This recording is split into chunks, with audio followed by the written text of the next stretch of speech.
নিতুজ হেসেলে আপনাদের স্বাগত। আজকের রেসিপি সম্পূর্ণ নিরামিষ লাউ শাকের চচ্চড়ি।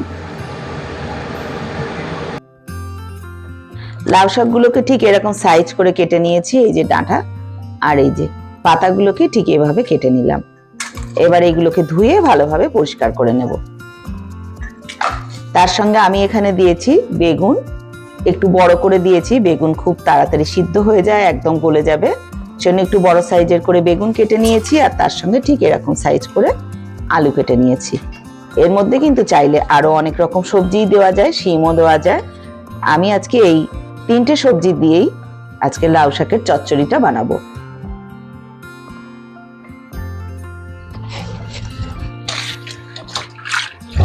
চার পাঁচবার করে জল পাল্টে পাল্টে এভাবে ধুয়ে নেব, কারণ পাতার মধ্যে অনেক বালি থাকে, সেই জন্য এরকম জল পাল্টে পাল্টে একটু বারে বারে শাকগুলোকে ধুয়ে নিতে হয়।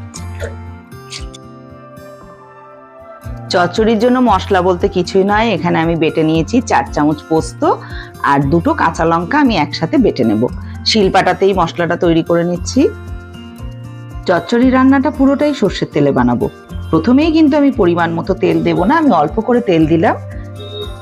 তেলটাকে গরম করে নিয়ে ভালো করে যে সবজিগুলোকে সিদ্ধ হতে একটু বেশি সময় লাগবে সেগুলোকেই আগে দেব। এখানে আমি কেটে রাখা আলু দিয়ে দিচ্ছি।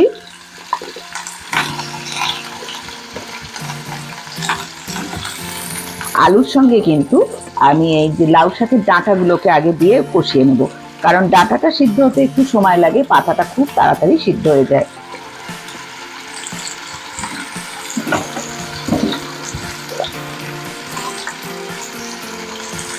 অল্প পরিমাণে লবণ অ্যাড করে দিলাম, দিয়ে একটু ভালো করে নাড়াচাড়া করে ভেজে নেব।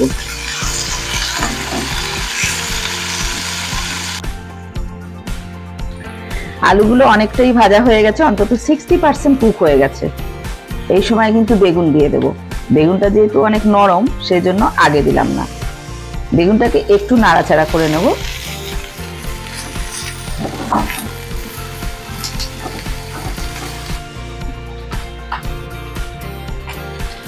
এই সময় পাতা দিয়ে দিতে হবে।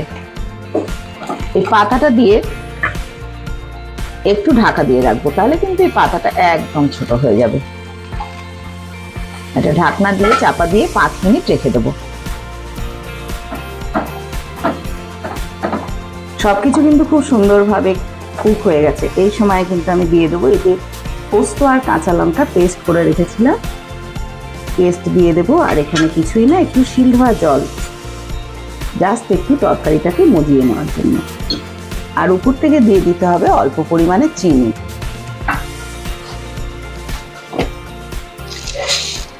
নিরামিষ সবজিতে কিন্তু একটু চিনি না দিলে টেস্ট হয় না।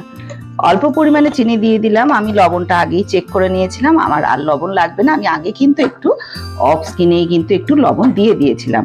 প্রথমেই আমি বলেছিলাম যে পুরো তেল কিন্তু আমি দিয়ে দেবো না। এবারে কিন্তু আমি সবজিটাকে নামিয়ে নিয়েছি, অল্প সর্ষের তেল দিয়ে দিলাম, দিয়ে তার মধ্যে দিয়ে দেবো তেলটা গরম করে 1/2 চামচ পরিমাণে 5 ফোড়ন। এই ফোড়নটা দেওয়াটা কিন্তু মাস্ট, এটা দিলেই কিন্তু সবজিটার টেস্ট অনেক বেশি বেড়ে যাবে। আমার ফোড়নটা থেকে সুগন্ধ ছাড়লে তারপরে আমি সবজিটা এর মধ্যে ঢেলে দেবো। অলরেডি আমার সবজিটা কিন্তু রেডি হয়ে এসছে, জাস্ট একটু নাড়াচাড়া করে নামিয়ে নেব। গরম ভাতের সঙ্গে কিন্তু দুর্দান্ত লাগবে এই রেসিপিটা, আপনারা একবার হলেও ট্রাই করবেন।